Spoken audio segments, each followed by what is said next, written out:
زندگی میں خواہشات زیادہ نہ بڑھانا. دنیا میں سب سے مجبور آدمی وہ ہے جو اپنی خواہش کا غلام ہے، جو اپنے نفس کا مرید ہے. نہ خواہشیں بڑھانا مطلب گھر میں صبح کا ناشتہ کرتے وقت یہ پلان کرنا کہ آج شام میں نے برگر کھانا ہے، یہ درست نہیں ہے. دوپہر کی روٹی گھر میں اچھی پکی ہوئی ہے، اماں نے پسینہ اٹھا کے پکائی ہے، اور صاحب کہہ رہے ہیں نہیں میرا نفس کہتا ہے کہ آج میں نے نا پیزا ہی کھانا ہے. نفس کی خواہشات کو نہ بڑھانا، یہ بندے کو غلام بنا لیتی. دنیا میں زیادہ تر گناہ روزی روٹی کے لیے نہیں ہوتے. کہ جو لوگ جرم کرتے ہیں، ڈاکے ڈالتے ہیں، کرپشن کرتے ہیں، یہ زیادہ تر نفس کی خواہشات کے لیے. انہیں دوسرے کی گاڑی پریشان کرتی ہے، انہیں بنگلہ پریشان کرتا ہے. آپ کو پتہ ہے نبی کریم علیہ السلام نے ایک دعا مانگی ہے. حضور فرمانے لگے اللہ میرے گھر والوں کو نا ضرورت کے مطابق روزی دینا، خواہشات نہیں. ابھی کسی کو مزیدار روٹی کھاتے دیکھو تو کسی 5 اسٹار ہوٹل میں نہ دیکھنا، بلکہ جو مزدور مزدوری کرتا ہے نا اسے کبھی ملاحظہ کرنا، وہ جو صبح روٹی باندھ کے ساتھ لاتا ہے.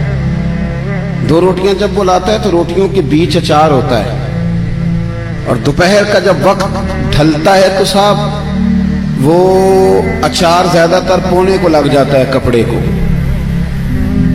اور مزدور کے کپڑے بھی میلے کچیلے ہوتے ہیں. وہ جو ہوٹلوں میں جا کے روٹی کھاتے ہیں تو وہ ڈھب سے بسم اللہ نہیں پڑھتے، وہ ڈھب سے شکر ادا نہیں کرتے، ان کو تو کسی کو پالٹی ڈالی ہوتی ہے، وہ کھا رہے ہوتے ہیں. مزدور جب وہ کھانا کھانے لگتا ہے نا میرے عزیز تو وہ پہلے ہاتھ دھوتا ہے، پھر کسی سے ادھار گلاس لے کے پانی بھرتا ہے، اور پھر وہ جب بیٹھ کے وہ روٹی کھا رہا ہوتا ہے نا تو لگتا ہے دنیا کا سب سے مزیدار کھانا یہی کھا رہا ہے.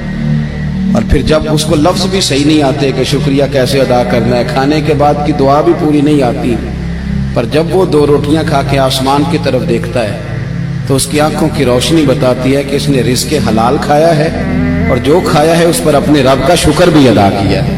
خواہشات کو وسیع نہ کرو، وسیع نہ کرو خواہشات کو کبھی بھی زندگی میں. ڈاکٹر اقبال کے بیٹے نے خط لکھا تھا اقبال کو کہ ابا جی آپ تو لندن میں ہیں تو مجھے کچھ فیس دینی ہے، تو اگر اجازت دیں تو میں کسی سے ادھار لے لوں.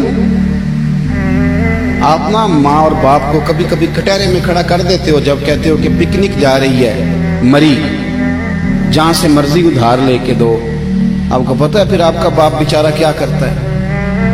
کسی کے سامنے ہاتھ پھیلانا پڑتا ہے تو بڑی کمزوری ہوتی ہے. وہ جب ایڈوانس مانگتا ہے نا جا کے فیکٹری کے مالک سے کہ میرے بیٹے کو سیر کو جانا ہے، یعنی تیرے نفس کی خواہش ہے اور والد کی گردن جھک گئی، یہ کتنی تکلیف کی بات. کوئی ایسی خواہش زندگی میں پیدا نہ کرو جو ماں باپ کو، اساتذہ کو اور دیگر کو تکلیف میں مبتلا کرے کبھی بھی. اقبال کے بیٹے نے کہا کچھ ادھار لے لوں، میری ضرورت ہے. تو علامہ اقبال نے جاوید کے نام پوری نظم لکھ بھیجی، دیار عشق میں اپنا مقام پیدا کر، نیا زمانہ نئے صبح و شام پیدا کر، خدا اگر دل فطرت شناس کرے عطا تجھ کو، سکوت لالا و گل سے کلام پیدا کر. اور کہنے لگے میرا طریق امیری نہیں فقیری ہے، بیٹے خود ہی نہ بیچ غریبی میں نام پیدا کر.